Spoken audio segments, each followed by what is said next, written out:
अब तुम मुझे बताओ, जो गॉड अपनी वाइफ के मरने पे ऐसे कॉमन मैन की तरह रोता है, वो गॉड हो सकता है क्या? किसी भी लड़की के साथ कुछ भी करेंगे, रास लीला करेंगे। Stop it Asifa, now you are crossing the line. तुझे पता ही क्या है कृष्ण के बारे में? जो हम हमेशा खाने से पहले अल्लाह ताला से प्रे करते हैं। यस, रिचुअल नहीं स्पिरिचुअल। हम ही पहले भगवान को भोग ऑफर करते हैं और उसके बाद प्रे करके खाते हैं। लेकिन तुम्हारा भगवान यहाँ आके कैसे खा सकता है? जैसे वो तुम्हारी दुआ कानों से सुन सकता है, वो वैसे ही यहाँ पर आके खा भी सकता है। भगवान का फॉर्म पर्सनल है। अगर वो कानों से सुन सकते हैं तो मुंह से आके खा भी सकते हैं। उनके कान और मुंह दोनों है। शालिनी, तुम प्रे नहीं करती खाना खाने से पहले? नहीं, लेकिन मेरे चाचा ने एक बार कहा था कि हमको वो गॉड ऑफ फूड को और फार्मर्स को थैंक यू बोलना चाहिए। You mean Annapurna Devi? What? God of food. Yes, हमें उन्हें थैंक करना चाहिए और साथ में फार्मर्स को भी। But I believe in watering the roots. देखो, हम हमेशा क्रिएशन को तो अप्रिशिएट करते ही हैं, लेकिन हम क्रिएटर को ना अप्रिशिएट करना भूल जाते हैं। अभी सोचो, पानी ना हो, हवा ना हो, उपजाऊ मिट्टी या धरती माँ ना हो, तो फार्मर क्या कर लेगा? So I believe that we should be thanking the Creator, the Lord, who is providing us with all the basic necessities. Point. अब तुम किस किस को थैंक करेगा? वैसे भी तुम्हारे 33 करोड़ तो देवी देवता है। बताओ किस किस को थैंक करेगा तुम? और शांति, तुम बताओ, तुम किस गॉड को मानता है?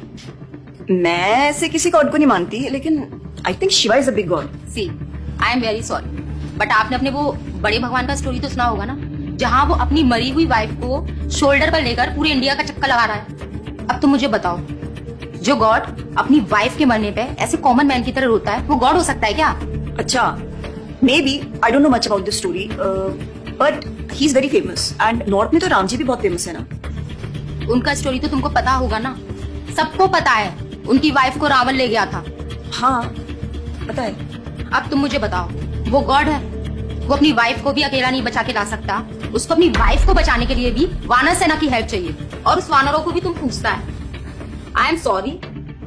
और गीता, तुम कृष्ण को मानती हो, और वो तो हर लड़की के साथ रासलीला करते रहते थे। ऐसा कैसा कैरेक्टर है गॉड का जिसे हर लड़की से प्यार हो जाता है? और वो खुद डर के अपना जन्मस्थान छोड़कर चले गए थे। गॉड को कभी डर लगता है क्या? और जिसे खुद डर लग रहा है, वो तुम लोगों की हेल्प कैसे करेगा? Enough, Asifa. I know what you're trying to do.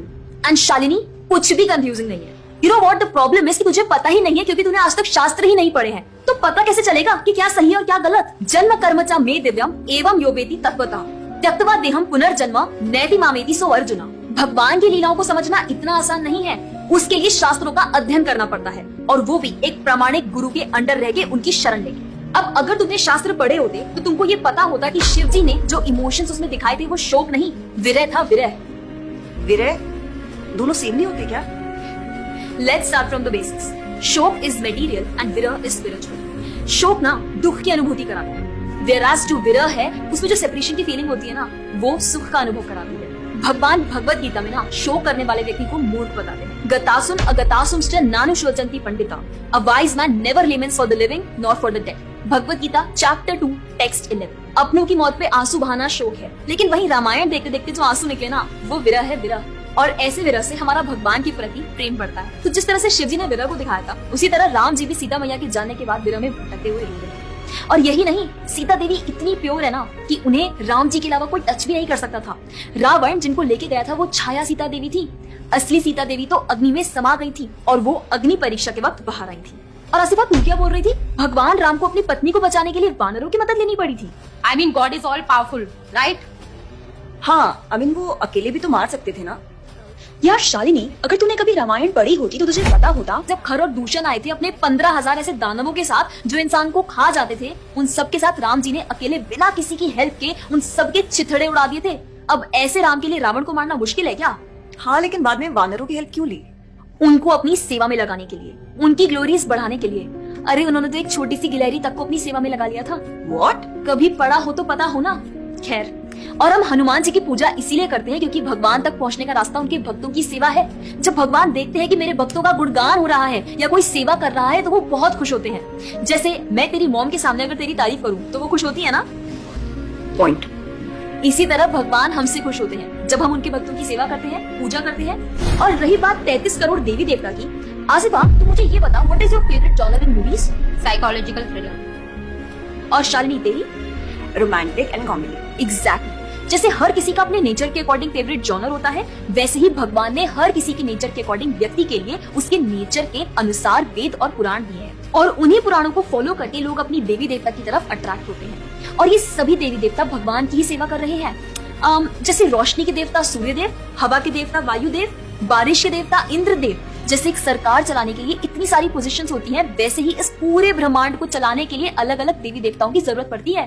तो मतलब वो अपनी पोजीशन का मिसयूज करेंगे, किसी भी लड़की के साथ कुछ भी करेंगे, रास लीला करेंगे।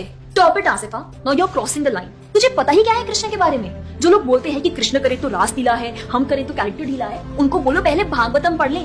ठीक रास लीला से पहले भगवान ने गोवर्धन उठाया था, उनको बोलो पहले जाके गोवर्धन पर्वत उठाए। पैदा होते ही पूतना को मारा था, बच्चे से एक मच्छर नहीं मारा जाता। When he was crawling, मुख में ब्रह्मांड दिखा दिया था।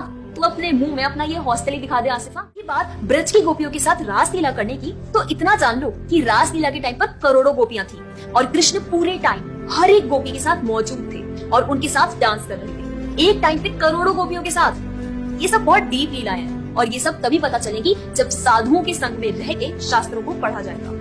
हवा में तीर चलाने से या सुनी सुनाई बातों पर यकीन करने से कुछ नहीं होने वाला। और रही बात अपने भक्तों को बचाने की, तो भगवान ने तो अपने भक्त परीक्षित महाराज को गर्भ में बचाया। 5 साल के प्रहलाद महाराज के लिए नरसिंह अवतार लेकर आए और उनको बचाया।